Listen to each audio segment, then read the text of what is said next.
Reflections on the Good News of Jesus Christ according to Matthew for the 28th Sunday of Ordinary Time.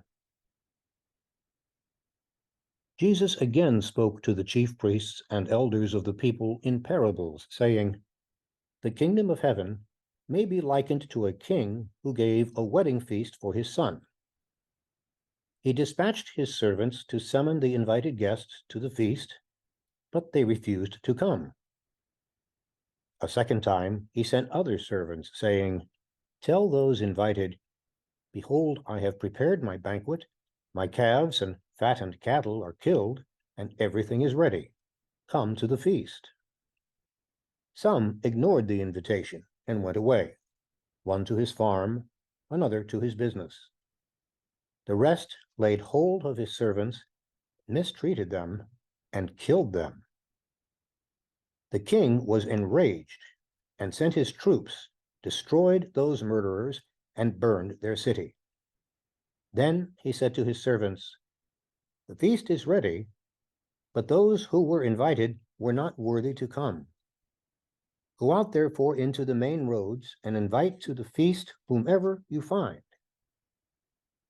The servants went out into the streets and gathered all they found, bad and good alike, and the hall was filled with guests. But when the king came in to meet the guests, he saw a man there not dressed in a wedding garment. The king said to him, 'My friend, how is it that you came in here without a wedding garment?' But he was reduced to silence. Then the king said to his attendants, 'Bind his hands and feet, and cast him into the darkness outside, where there will be wailing and grinding of teeth. Many are invited, but few are chosen.'" The Gospel of the Lord.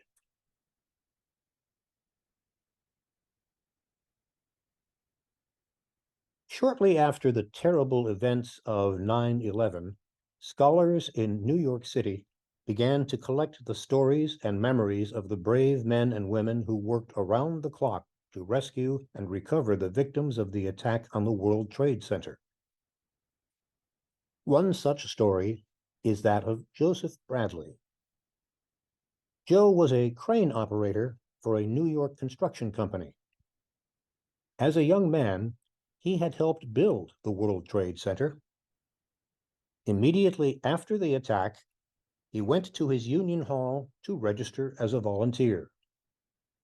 That night, he and his crane were assigned to work at Ground Zero. These are some of his memories of those horrible days. A fire chief said he'd like to clear a debris field 3 feet deep with heavy iron on top. 4 or 5 iron workers asked if I had a crane, and I said yes. So they said they'd like to work with me. Like a miracle, 25 firefighters showed up right then with tanks and torches. Then we had a mission. So we went to work. No supervision, no foreman. We worked as smooth as you can imagine. I prayed for darkness because I couldn't handle what I was seeing. The first body was a lady in a business suit, middle-aged. It was remarkable. She wasn't even dirty. We laid her down on the stretcher and fixed her eyes and her lapels. I remember the firefighter on the back of the stretcher fell, but he lifted his arms up over his head as he went down so the body wouldn't hit the ground. Later on, I was sitting on the curb with my head in my hands. It was the middle of the night. That's when the Salvation Army kids appeared in their sneakers with their pink hair and belly buttons showing and bandanas around their faces. One was a little girl pushing a shopping cart full of eye wash through the muck. They came with water and cold towels and took my boots off and put dry socks on my feet. I've never seen so many people pull together. When I was finally relieved and started to walk out, I thought to myself, you did pretty good. You did your part. You can go home and get back to normal. Then my mind flashed to when the hostages came home from Iran and the ticker tape parade when the Yankees won the World Series. I had always thought that's what New York is all about, those kind of heroes. But it was the little girl with the pink hair who became my hero that night. When I got to Houston Street, a bunch more of these kids, all pierced and tattooed with multicolored hair, had made a little makeshift stage.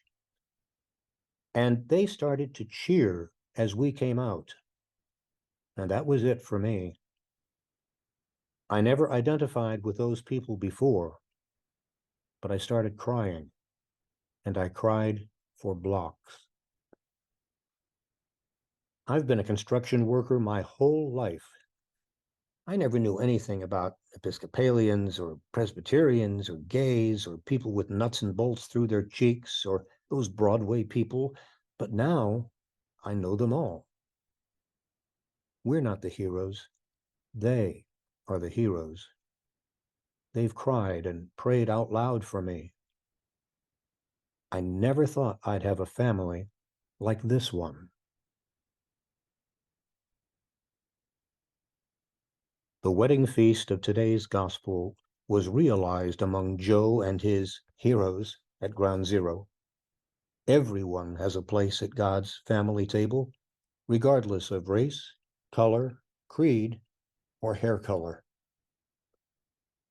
If we are to be truly faithful to God's vision for the human family, then we must embrace a new faith-centered vision that sees beyond skin color, physical abilities and mental acumen, ethnic stereotypes and economic distinctions, and see all men, women, and children as made in the same image and likeness of God in which we are created. We must be willing to give joyfully what we have to bring to the table and to accept humbly what everyone else brings. The great commandment that Jesus articulates in today's gospel begins with a radically new vision of humanity that ignores suspicions, doubts, and stereotypes, and instead recognizes every person as a child of God, worthy of respect, love, and compassion. In other words, in that banquet hall, which is God's church, all of us have a place. To be sure, it is an unusual mixture of people, a very egalitarian dinner, to say the least. There are guests of every color, nationality, and denomination. Backgrounds vary as well. White-collar and blue-collar people, as well as the unemployed, the poorest, and the wealthiest. And there is to be no preferential treatment. We all come around the Lord's table with no consideration of prestige or status. We are one in the same Lord. However, it is sad that although everyone is being called to experience the love of God in their lives, so many seem to take what they regard as the safer path, the path of looking for happiness in such activities as making money, building a career, indulging in sexual pleasures, rising in the social scale, surrounding themselves with material abundance. This is what some people continue to do, even though that path is typically strewn with disappointment and pain. There are others who refuse the invitation, those who prefer to remain mired in their oppressive attitudes, their discriminatory relationships with others, their violent approach to solving social problems, those who prefer revenge to forgiveness, those who prefer the superiority of some to the equality of all, those who see victimization and blame the victims. And then there are those who style themselves as the ordinary, run-of-the-mill Christian, the Sunday Christian, the I'm a good enough Christian, the I'm a Christian but not a fanatic about my religion Christian. These are all cop-outs. And it is not God, but they themselves who are the losers. And that wedding garment, it symbolizes the quality of an active Christian faith. And that may call us to ask ourselves, to what extent have I really offered myself in love and service to Jesus and to his people? To what extent could I be considered a purely marginal member of my Christian community? To what extent do I give clear witness of my values and beliefs both inside and outside the community? And I might take a closer look at my life and see if there are any behaviors or activities which are quite at variance with the kind of life and relationships Jesus expects of us all. Fortunately, for all of us, God keeps extending the invitation. Every time we listen to God's word, we are reminded again to grow in the Christian life and not to become complacent. And so today, we are again called to alertness. We are again invited to the banquet. As we reread the invitation, which we first accepted a few or perhaps many years ago, we should also not forget to read the fine print. Appropriate dress is required. Thanks for listening.